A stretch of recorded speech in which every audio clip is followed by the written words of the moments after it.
Vous vous trouvez dès à présent devant la basilique Notre-Dame de la Fin des Terres, qui est un des monuments les plus imposants de Soulac-sur-Mer.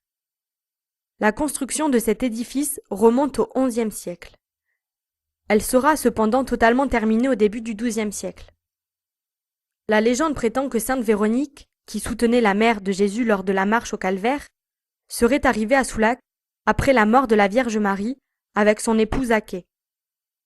Ils auraient fondé le premier oratoire dédié à la mémoire de la Vierge. Par ailleurs, il faut savoir que cette basilique a connu deux ensablements conséquents, le premier au XIVe siècle, puis le second en 1659. Au XIVe siècle, la dune commence à envahir l'église, le sol est alors relevé de 3 mètres et la porte sud est condamnée. En 1659, le sable envahit de nouveau l'église et progressivement elle se trouve ensevelie. Elle fut abandonnée en 1744. Les Soulacais souhaitaient la démolir pour récupérer les matériaux et construire une autre église au jeune Soulac. Cependant, la chambre de commerce de Bordeaux s'y opposa, car son clocher émergeait et servait de balise aux bateaux naviguant sur l'estuaire de la Gironde. C'est vers 1850, grâce au cardinal Donnet, que la décision est prise de déblayer l'église et de la rendre au culte. Vous pouvez dès à présent entrer dans la basilique et découvrir ce riche monument.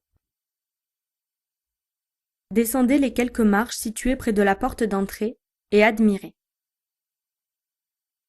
Vous venez de descendre 10 marches.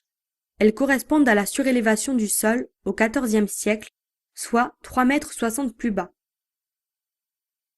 Les grandes arcades sont réduites de la moitié de leur hauteur et les piliers ont disparu sous plusieurs mètres de sable. De même, le chœur et l'abside ont perdu le tiers de leur hauteur.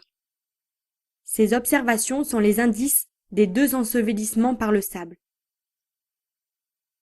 L'église offre un espace intérieur de 44 mètres par 17,60 m, soit une surface d'environ 700 mètres carrés. Le style de la basilique est très épuré. La décoration des chapiteaux est minutieuse et très travaillée. Ici, ce sont des feuillages corinthiens. À présent, avancez jusqu'au chœur et regardez vers la droite en direction de l'absidiole sud.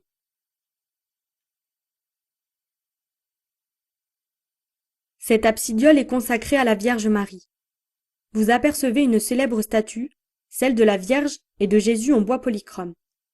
Marie, assise, porte l'enfant Jésus sur ses genoux et tient une fleur de lys, symbole de la pureté et de la virginité, mais également un bateau à voile gonflé.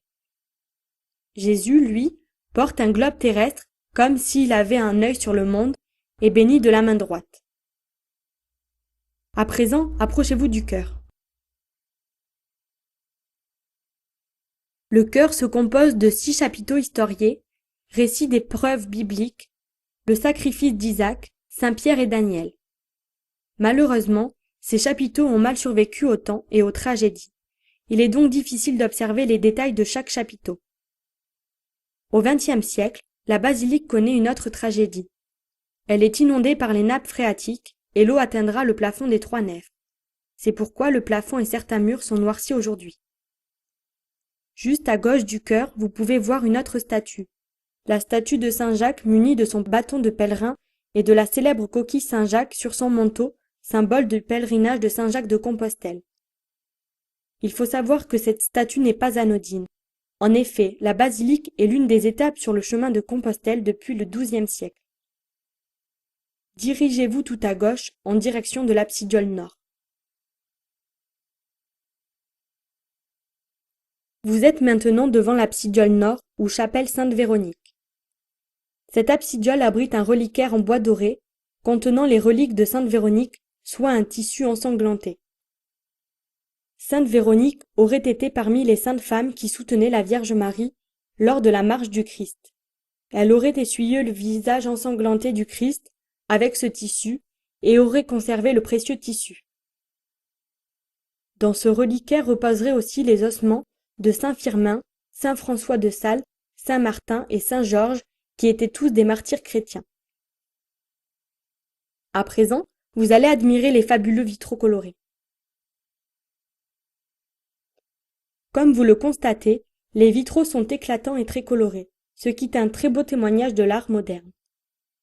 Les originaux furent détruits lors de la libération de Soulac pendant la Seconde Guerre mondiale. Les vitraux actuels, mis en place en 1954, sont les œuvres du maître verrier Chigot de Limoges et traitent de sujets eucharistiques. Les vitraux de la nef sont composés de motifs géométriques, de couleur gris bleuté et d'orange-rouge virant au violet. Cependant, le ton dominant des vitraux est le rouge écarlate.